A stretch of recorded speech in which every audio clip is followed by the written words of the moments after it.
You're listening to The Power Project. I'm your host, Brandy Voth. I also like to think that I'm your guide along this journey of purpose, which is where you will hopefully end up at the end of this podcast. I'm a mom, a wife, a daughter, a friend, an entrepreneur, an advocate in the fight against human trafficking. I wear a lot of hats, y'all, but don't we all? And most importantly, I am passionate about inspiring women to go out and lead purpose-filled lives while owning your God-given power. I have this crazy belief that we are all better when we lift each other up, which is exactly why I created this platform to spotlight other women that are leading in ministry, business, and nonprofits in the hopes that you at home will be inspired by their stories to get up and take action in order to walk in purpose and own your God-given power. Without further ado, let's jump right in. Welcome back to The Power Project. My guest today, Rachel Fesko, is a full-time mom, content writer for a software company. She is also building a media company helping small businesses because she's passionate about helping others to not make the same mistakes that she has.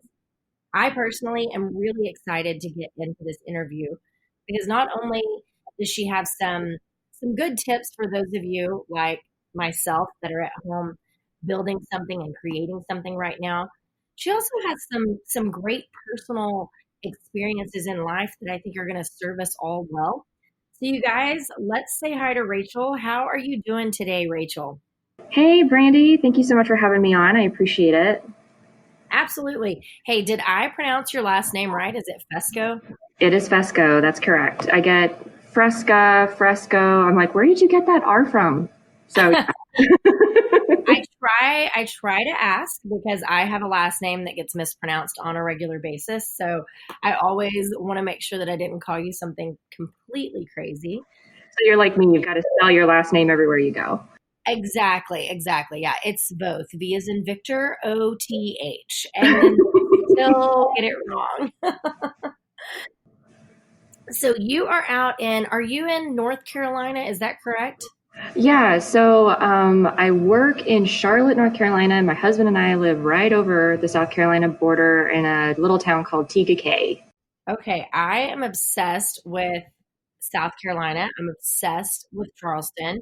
Oh my God, it's gorgeous. Oh my gosh. Like this was when we went for the conference. That was our third trip that we've taken out there since June because I'm so obsessed with it. But each time my husband wants to go to North Carolina and it's already like 16 hours for us to drive out there. So by the time we get there, I'm like, no, we're not going any further north. We're just going to sit here for a minute. Because I feel like you get a lot of you get the food, you get the culture, you get the history, and then you get the beach. Oh, I know. It's like everything all in one, and it's delightful. I love it. But I'm going to have to check out. I really want to get to Charlotte and check out North Carolina on the next trip, hopefully. It's awesome. We love it. So tell me, are you originally from North Carolina area, or are you a transplant? I'm a transplant. So a lot of people in Charlotte are not from Charlotte. It's a very metropolitan city. I moved to Charlotte in 1999. I was 16 years old. My parents moved me in the middle of high school, which was traumatic even of itself. I graduated from high school and then went to school in Virginia and then transferred out to a school in California. My fiance, now my husband, he got a internship in North Carolina, ended up moving back to Charlotte. And he was like, well, hey, if you want to get married, you need to move to North Carolina after you graduate. So I moved from California back to North Carolina. It was just all a big, huge coincidence. That is so funny. That's so funny. What did your parents originally move to Charlotte for? So my parents are pastors. They were pastors at a church in Indiana for over 20 years. And then we got hooked up with a really great pastor in a great denomination. And he had a church available for my dad in North Carolina, right outside Charlotte. And so we moved. So you are a PK, huh? I am a PK. Some of my favorite people are PKs. We are an interesting breed. We have seen the church from the inside, We know how it works. We're a little jaded about it, and sometimes it's really hard to hold on to your Christianity in the middle of being a pastor's kid. Well, and I would like to, we can just go ahead and jump right into that one. So you were raised as a pastor's kid, and then you also uh, were in ministry as well, and you have quite the evolving experience with that. So tell me a little about your walk with ministry and how you've served and where you are today with it. Okay. So, like most 17-year-olds, I had a clear plan for my life and what I wanted to do. And that's, I'm being sarcastic. So at the age of 17, I walked into my parents' bedroom and I was just like, hey, mom and dad, when I graduate from school, I want to go to UNC Charlotte. I want to live at home to save on tuition, and I want to get my MBA. And they were like, no, you're going to Bible college. I was like, what? Like, I'm going where? And so they basically gave me two options: the Bible college that they went to in Dallas, Texas, called CFNI, Christ for the Nations, or I could go to our denomination's Bible college in Virginia. And I chose my denomination's Bible college and ended up getting a scholarship. So I was there for about a year and a half, left because it was a very, very small school. There was a lot of drama. People decided to argue about the Bible rather than learn things. So I left, moved in with my aunt for a couple years, and then decided to go back. So graduated from school, and my husband and I immediately jumped into ministry as youth pastors at my dad's church, which was a great experience and also a very hard experience, because when you're new pastors and you're young and you're a newlywed, you just don't know what side is up. And especially when your parents are your boss, it kind of blurs the lines. And my youngest sister ended up being in the youth group that we were pastoring. And it just got to be too much. It was just, there was just too many blurred lines, and it was causing stress on my relationships with my dad and my mom and my sisters. And so we just decided we were going to take another pastoral position in North Charlotte at another church. So we left there and became associate pastors. 6 weeks after we were at our new church, the church split. Oh, yeah. And what we didn't know is that the senior pastors did not tell their staff and did not tell their congregation that we were coming. Oh, yeah. Yeah. So when we got there, people got really offended and felt like we were there to kind of take their place. And that wasn't at all what we were hoping to do. We were hoping to just come in and serve and be part of the ministry and help it grow. And we got totally maligned. So it was a really, really, really hard transition. Again, we had moved our entire life from South Charlotte to North Charlotte, moved into a tiny apartment, completely changed our lives to have a church split 6 weeks later. And I don't think, I'm not positive that all of the listeners understand what a church split looks like. I personally do. And I grew up watching so many church splits happen within the congregation that my family had been rooted in. And so just for anyone at home, a church split is basically when part of the congregation gets upset over some type of decision. And a lot of times it does have to do with changing of the guards, with a new pastor, a new associate pastor, a new worship leader. Occasionally it looks like people arguing over who gets to be in the worship team.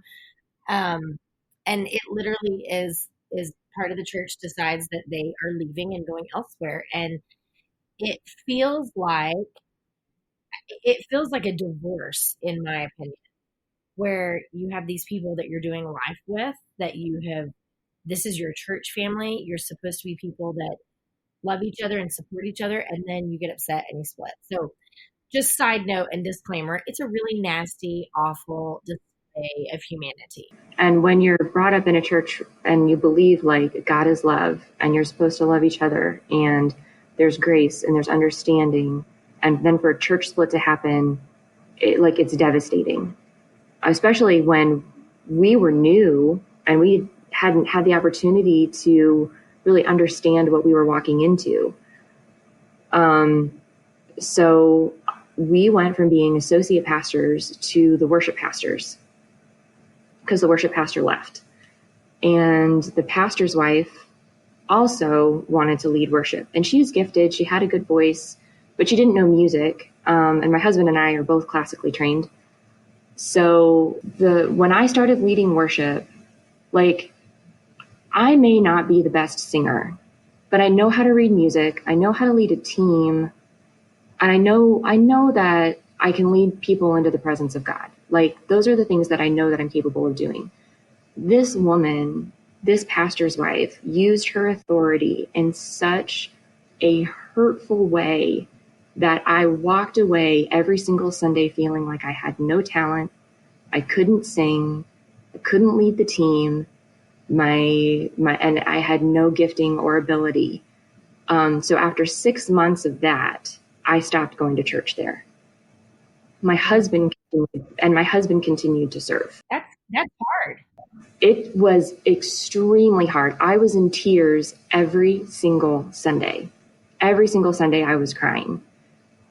And there would be times where I would bring new music to practice. And then she would say, "Oh, my daughter is going to lead that song." And I'm like, "But you're not running the practice. And why are you giving your daughter all the kudos?" Like, she's, so it was the same thing I ran into with my parents' church. I was running into at this church. So about 2 months after I left and stopped going to church, my husband stopped. And the senior pastor, his words to my husband on his way out the door were, "I'm glad you're leaving because you weren't really an asset here anyway." Oh my gosh, that's awful. So we stopped going to church. We were out of church for 6 months, a year. We'd stay at home and watch football. We didn't even talk about God. We didn't open our Bibles. We were just wounded and we were really, really hurt. And we had other pastors that reached out to us occasionally to see how we were doing. And we just kind of ignored the messages and stayed in our little bubble.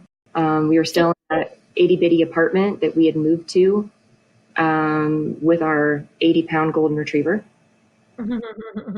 So it was very, very tiny, very cramped. And my husband was begging me. He's like, "Can we please go back to our house? Can we please go back to our house?" And I'm like, I was so jaded and so hurt. I was just like frozen in time and so depressed. So there was another church in the same town that reached out to us and said, "Hey, why don't you just come and visit?" And we visited, and it turns out that they were the senior pastors of that church were my old youth pastors. They had been in that church for like 25 years. They had moved from the youth pastors up to the senior pastors. We visited. The worship pastor was actually a guy that we went to Bible college with in California. And we just really felt like we were supposed to be there. So we were there for about 2.5 years. That church went through some transition. I gingerly decided that I would help them play keyboard, help them, sing on the worship team every once in a while. But then it was like, "Hey, we're going to put you in a position where you can lead." And that was from the worship pastor. And the senior pastor just kiboshed the whole thing. He's like, "You know what? No, you guys can't serve because you guys put a picture of you drinking champagne on New Year's Eve on your Instagram feed." I'm like, "What? Seriously? Really?" And then, there was some other stuff going on too. But what it boiled down to was you don't look the part and you don't act like pastors should. So we are going to disqualify you from serving. Except you can serve in the background. Like, my husband was on the soundboard and I could sing as a backup singer on Sunday mornings if the pastor's kids weren't on the worship team that week. So your you're holy enough to be on the stage, just as long as you're not the main person Correct. on the stage. Yeah. Correct. So everything that I've been told my whole life has been, you're only good enough for second chair. So if you're familiar with orchestra, first chair is the lead. They get the parts. They're the ones that get all like the fun solos, and those are the people that you hear. In second chair orchestra, those are the people that are there to support the first chair from a harmony perspective. So my whole life I've just been second chair. And as a person that knows that like deep inside, I have things to share, and I know that I'm worthwhile, and I know that I have things that would be beneficial, hearing again and again and again and again and again, you're not good enough, is really heartbreaking. And I think in those moments, you have the decision of, you're either going to press through and you're going to believe what you know in your gut. You're going to believe what you know in your heart, that you have something to share that's worthwhile, and you have a gift that's inside of you that no man can squash, and a light inside of you that no one can put out.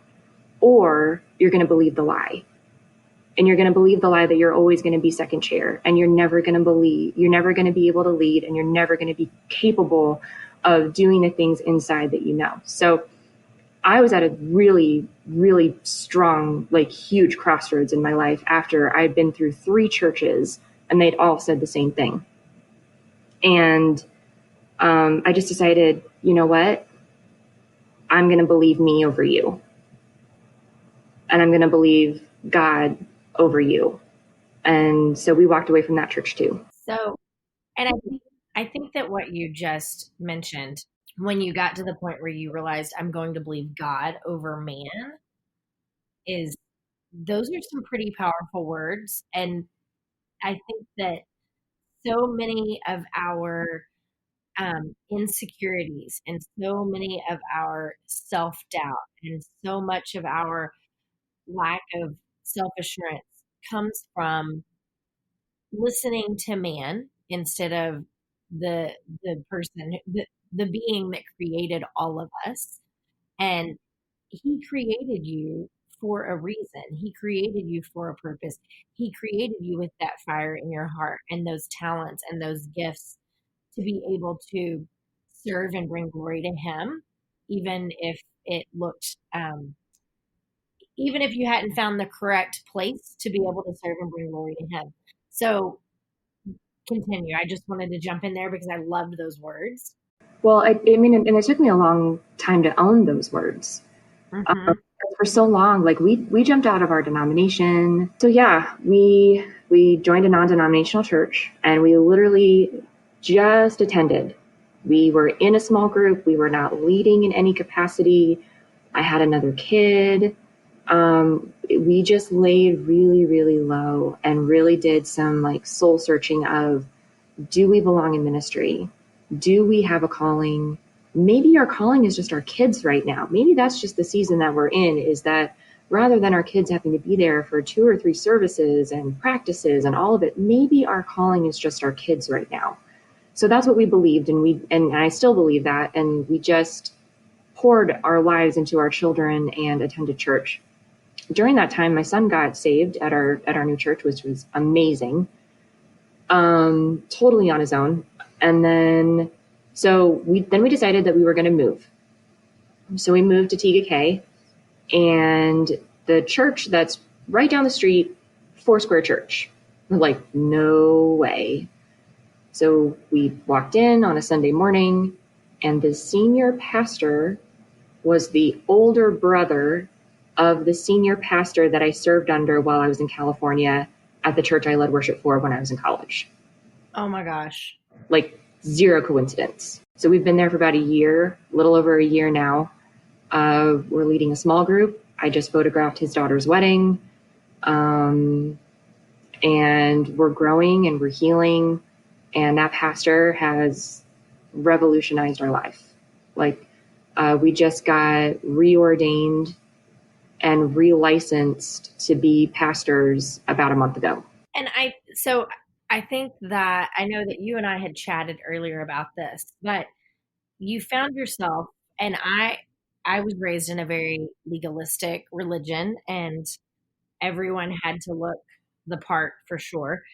And I think that's interesting because you kept finding that you were struggling in all of these areas where everyone they just wanted you to look right. They wanted you to look the part. They wanted you to align with what they expected you to look like as a worship leader or a pastor. And then you find this church where they just with open arms warmly say, come as you are and serve. Yep. We had the pastors over to our house for coffee because we were talking about them. And Ryan and I we've got some real deep stuff that have happened in our marriage that I just wanted to lay out before the pastor and his wife and say, this is our story. I do not ever want to put a pastor in a position where if someone were to find out Ryan and I's story and then go back to the pastor and the pastor's like, what? So we were having a very transparent conversation with him, and he's just like, okay, that's fine. That's totally fine. And I start crying, and I'm like, you don't want us. You don't want us to serve. I'm like, I cuss, I drink, not like a lot, but like I enjoy having a drink.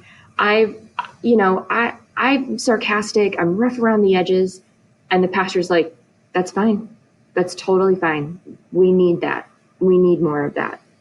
And I just cried because for once in my life, I felt like you don't have to change for me. You don't have to change to serve. You don't have to change to be in the church. Just come and let us love you and let us restore you.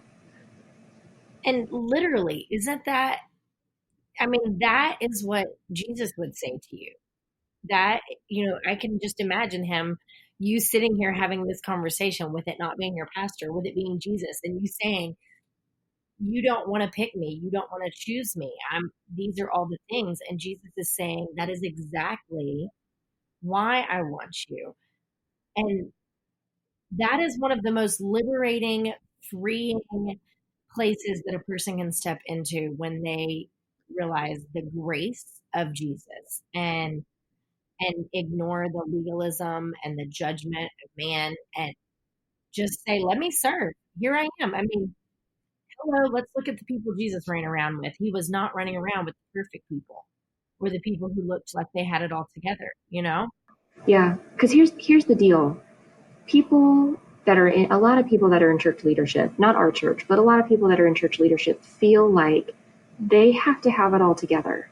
And they have to be the example of Jesus sanctified, purified, no faults. And you know what? Those are the churches that are failing.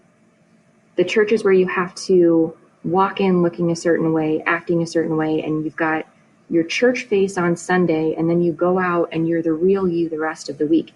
And it almost causes this disassociative personality in people that go to church and in people that serve and are on staff, because you're never really allowed to be yourself. You're never really allowed to be that person that God's created you to be. And because of that, there's a missing puzzle piece. There's that veneer, that facade that I just want to shake some pastors and just be like, just be you. Just be you. If you don't want to wear a sport coat on the platform, then don't. And if you utter a cuss word from the stage, hell, that makes you more relatable to me. And I know that that's not what people want to hear, but it's the truth. And it's one of the reasons why you've got so many millennials and Gen Xers and Generation Z that are leaving the church in droves because they can't be perfect and they see right through everything that the church is trying to produce to look the part. And you know what? That's not Jesus.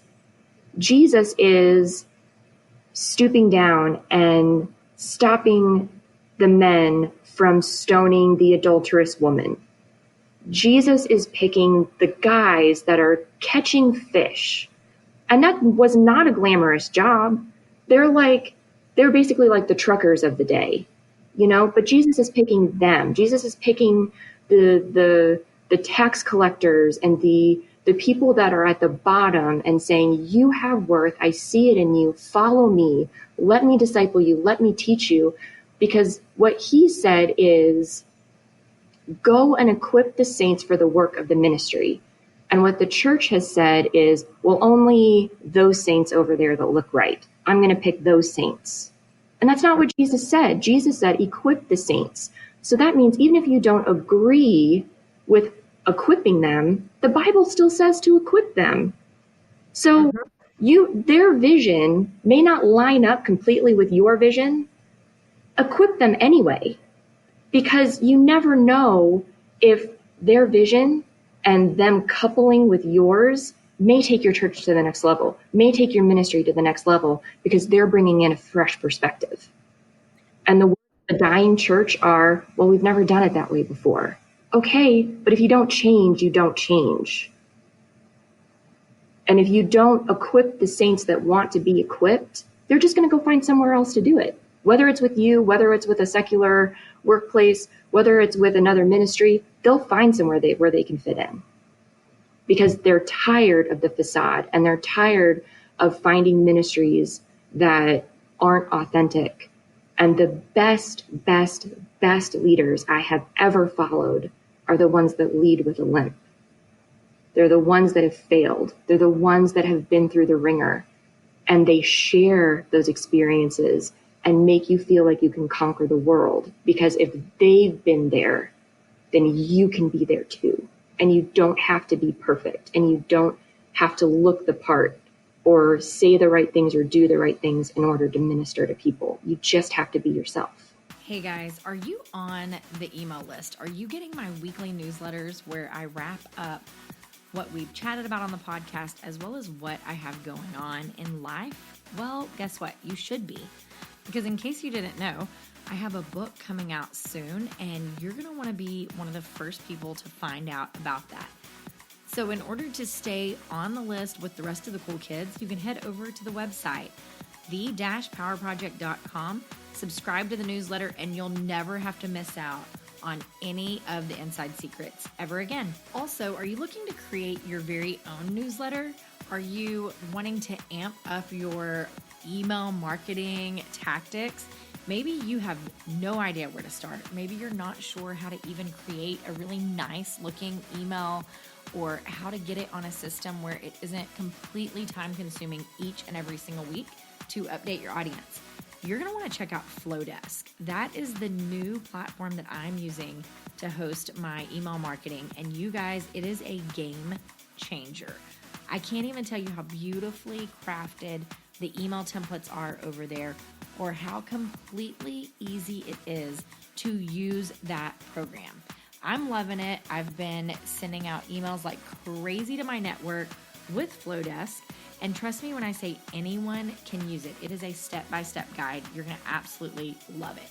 Plus, with my discount code, you're going to save 50% off when you do sign up for Flowdesk.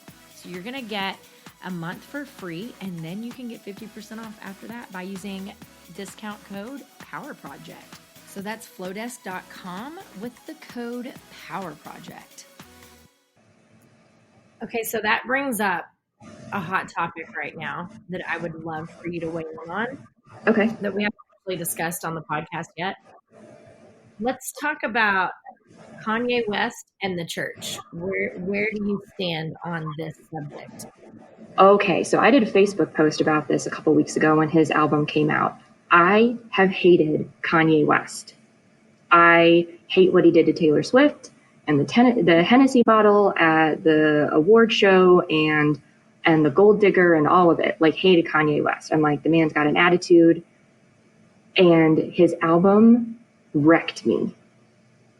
Like, cried, felt the presence of God as I'm listening to his songs, and I got so convicted, because it's like, if God can save Kanye West, he can save anybody. Like, literally, with his, if he can use Kanye, he can use me. Yeah.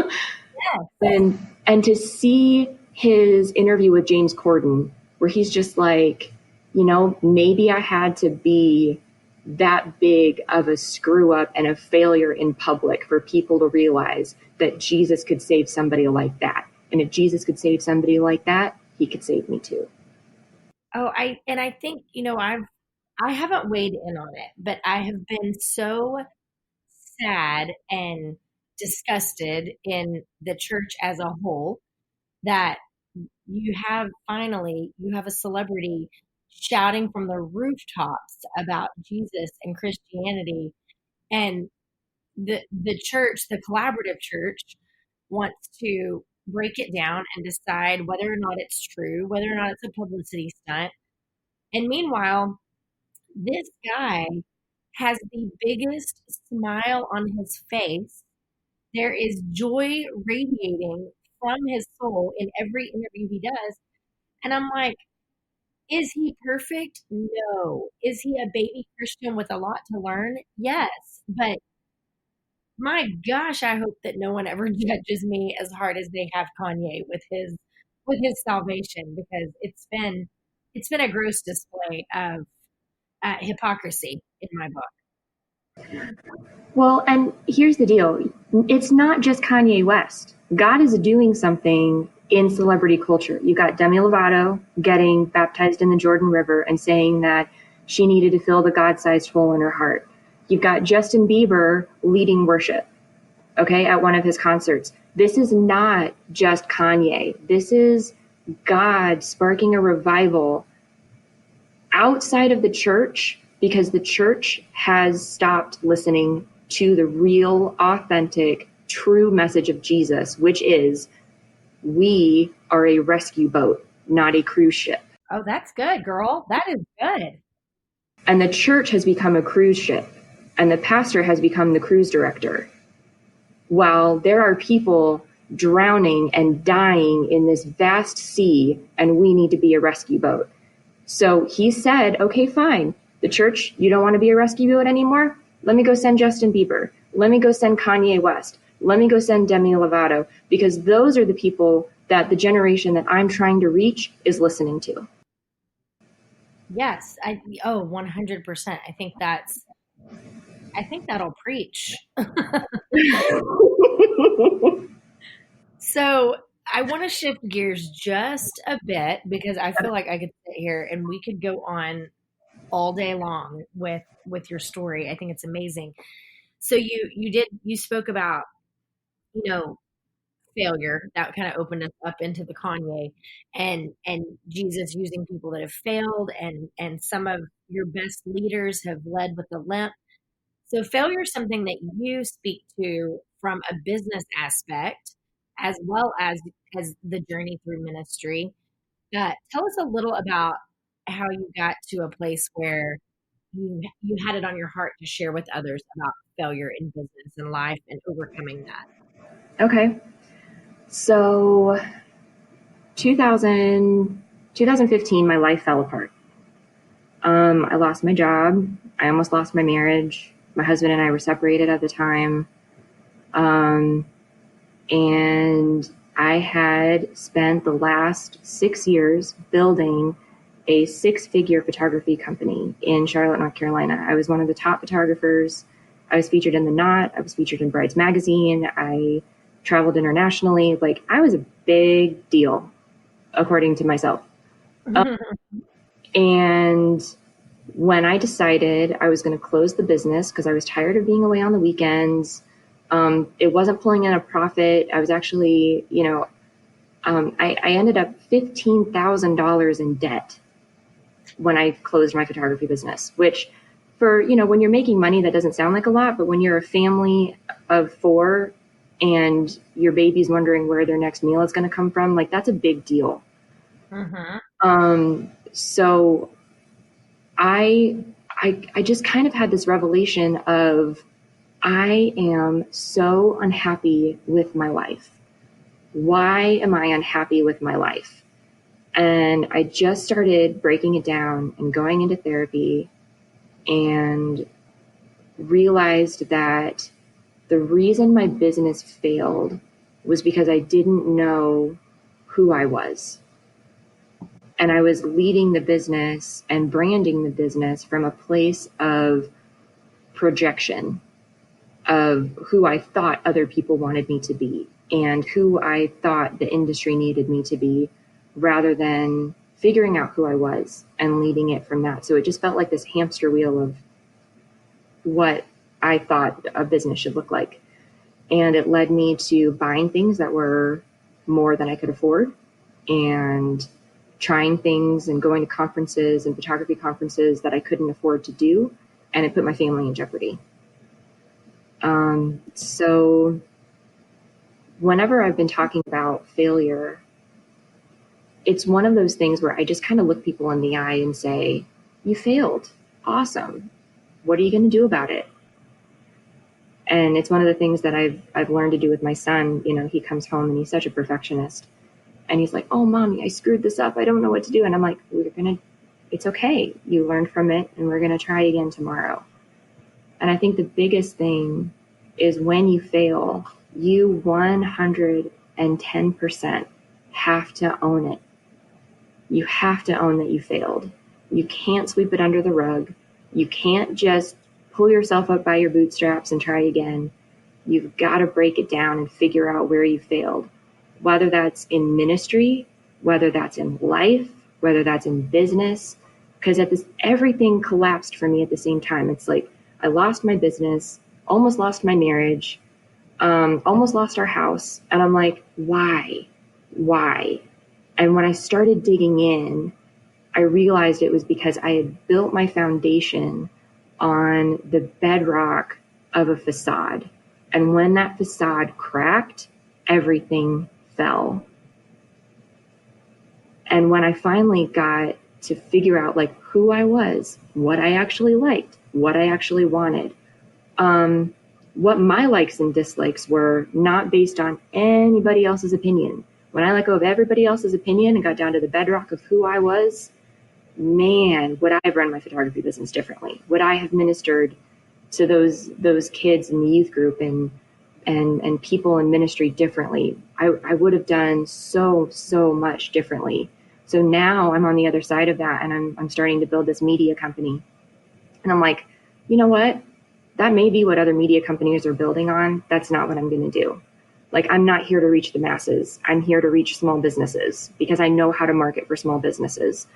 And when my pastor says, hey, you know, we want you to help out with this women's ministry thing, I'm like, okay, great. And he's like, you know, what do you want to talk on? I'm like, I'd love to talk on failure. And he's like, really? I'm like, yeah. Because I want people to know, like, hey, I failed. And you know what? I've learned from it, and it's been the most important growth tool in my life. Like my husband and I, just a couple months ago, we were going through a really, really rough season. And those old feelings that were there 4 or 5 years ago, I could feel them starting to creep up in my soul. And I'm like, nope. I know what this feels like. I know the road that it's going to lead me down. We're going to get into marriage counseling. We're going to fix this. We're going to dig in. I'm going to go back into therapy. Like, we are not going down this road again. But if I hadn't taken the time to do that introspective work and work through those feelings of knowing where the gaps in my heart and my soul were, then I wouldn't have been able to recognize the triggers when they popped up again.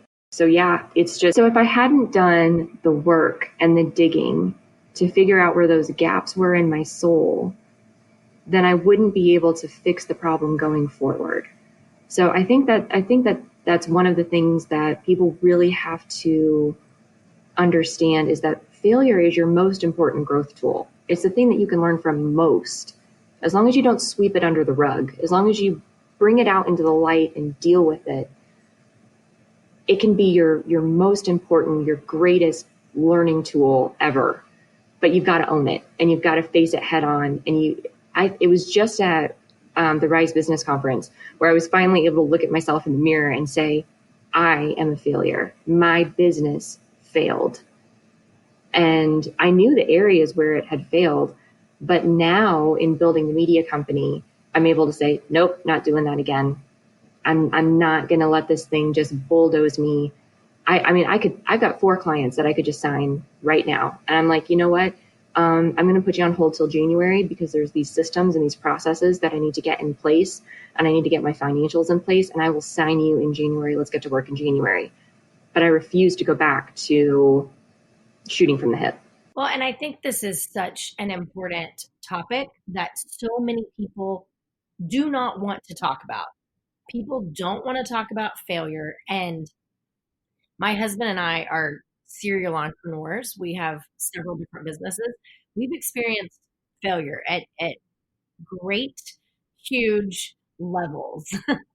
And so, like you said, the fact that people don't realize how much they can learn from that and grow from that and know what to do different in the next experience. And the fact, I think the problem is people get stuck in that failure and they don't have the tools in their tool belt to move forward and move through it rather than learning from it. So what do you recommend for people that, and this is cute because we both were at the same conference. We heard Mally Roncal speak, and she talked about failure. And my husband was kind of giggling afterwards. He's like, listen, smeared lipstick, even if it's on Beyonce, is not the level of failure that we've experienced in some of our businesses. And I'm like, I know. So what do you, when people, whether it is being in debt, a few thousand, or it is losing your life savings to a dream, or it's just realizing the fact that business that you're in is no longer serving you. How do you coach people to pivot from that or take the next steps to move from that failure and grow? So like I said, the first step is you have to own it. So whatever that looks like for you, taking a walk, praying, meditating, doing what I did, which was a brain dump. And I just wrote down, I just had to get it out of my head and out of my heart. And I literally just, not on a laptop, with a pen and paper and a journal, and I wrote down why my business failed. And I just got really, really gut-wrenchingly honest with myself. And there are still tear marks on that page from where I was bawling my eyes out as I was admitting where my business failed. Misappropriation of funds, becoming obsessed with money, not blocking off enough time for my family, neglecting my children, all of it. Write it down, get it out, process it, whether that's with a counselor or your husband, your wife, your partner, on paper between you and yourself. Get it out. You've got to acknowledge it before you can move on. It's like that stages of grief, like acknowledge it. The second, if you are like me and Brandy, I'm a serial entrepreneur as well. I've got the media company. I also have 2 other things that I'm working on simultaneously. So figure out, what is your next step? Do you want to relaunch under a different brand? Do you want to try a completely different industry? Do your research. Figure out what is the message that you want to say. What's in your heart? Who are your people? Like, who are the people that you absolutely want to talk to, want to market to? Who is the product for? Like, I've got a very, very small niche of people that I'm trying to reach right now, and that is the full-time working mom. Like, we are burning the candles at both ends, especially full-time working moms who are serial entrepreneurs. Hello, not enough hours in my day ever. So you've got to figure out who are your people and then research your people. What do they want? What are they buying? What is their message? What are they going to receive? And how can you tailor your message to them that is authentic to who you are as a person? The third step is launch your product anyway. Do it scared. You're going to be afraid that it's going to fail, like your other business or your other venture or whatever. Do it scared. I've heard a really great talk by Brendan Burchard, and it talked about how, he got all the instructions before he jumped out of the airplane to go skydiving. He screamed all the way down, didn't remember any of it, and then When he landed, the guy who jumped with him out of the plane, the tandem, pulled him aside and said, "Listen, guy, I know that you're afraid. I know guys like you listen to what you're supposed to do, and then you jump out of the plane and you forget it." He's like, "But you got to listen through the fear." So that's just my encouragement. You will never know what all of the steps are that you have to do to be successful, to grow in business, to grow in your ministry, to do whatever. But you've got to take the next step. It's just a process of moving forward and not letting fear win the day, not letting failure be the defining moment that stopped your growth. So don't let them win. Just don't let them win. That's good stuff there, my friend. It's all life experience. That's what I was just literally about to say. You speak with so much wisdom and life experience, and it really all marries. And I don't know if you can see it, because sometimes when we walk through the fire on our own, and we've fallen down and we've gotten back up and we've been told we can't and we've kept going, sometimes it's hard for us to see through the smoke the true harmony of all of the experiences. But it's really relevant from the outside looking in to you that everything that you've gone through and all the steps have been part of your journey that have truly forged you for where you are at your place now. You have learned to not care about what people think of you and to step fully into the role that God created you for. So I just want to let you know that shows up, it plays out, and it's creating a really beautiful narrative for you. Oh, thank you so much. I think, so my mom was a recording artist when I was little. And one of the songs that I still have in my head, it's an old Twyla Pear song. It's from like the 1980s. So I'm showing my age, so forgive me. But one of the songs that really stuck with me is called The Warrior is a Child. And the chorus, please don't go back and listen to it. It is like the most horrible 80s music you've ever heard. But the chorus says, "They don't know that I go running home when I fall down. And they don't know who picks me up when no one is around." And it basically says, "I sit alone and I cry for just a while. But deep inside this armor, the warrior is a child." And I've carried that with me my whole life of, it doesn't matter if I fall down and I cry, I'm always going to get back up and I'm always going to try again. And sorry, not sorry, I'm still here. I'm going to keep fighting. And I know that everything I've ever wanted is on the other side of just getting back up again and not staying down. Girl, you just took me back to like 1985 in my dining room with my mom doing dishes and maybe KLTY on the radio with that song playing. I totally remember. Oh, yeah. Every single. I'm so glad somebody else knows that song. I'm just like, oh my God, I'm totally going to show my age now. No, I'm like, I know this. Yes, girl, I know this. I love it. And I think that, I think warrior is a really great word for you. I think you're doing an amazing job. And I think you just need to keep doing the good work. And I hope that you have massive success and impact with your new media company. And I look forward to following along with everything that you have going on. Oh, thank you so much. And it's been such an honor. I really appreciate you bringing me on Sight Unseen. It's been amazing. Absolutely amazing. Well, thanks for hanging out and chatting with us today. Of course, anytime. Oh man, you guys, my favorite part about this show is the amazing women that I get to meet every single week. I love hearing their stories and I love bringing their stories to you guys. I certainly hope that you're inspired to go out and lead your own purpose-filled lives after listening to these guests week in and week out. If you are inspired by something you've heard in this show, can I ask a favor? Can you go please write a review? Make sure you're subscribed to the podcast. Give us a rating. We'll take 5 stars if you're feeling generous. And then tell all your friends about us so that we can continue to bring you these guests.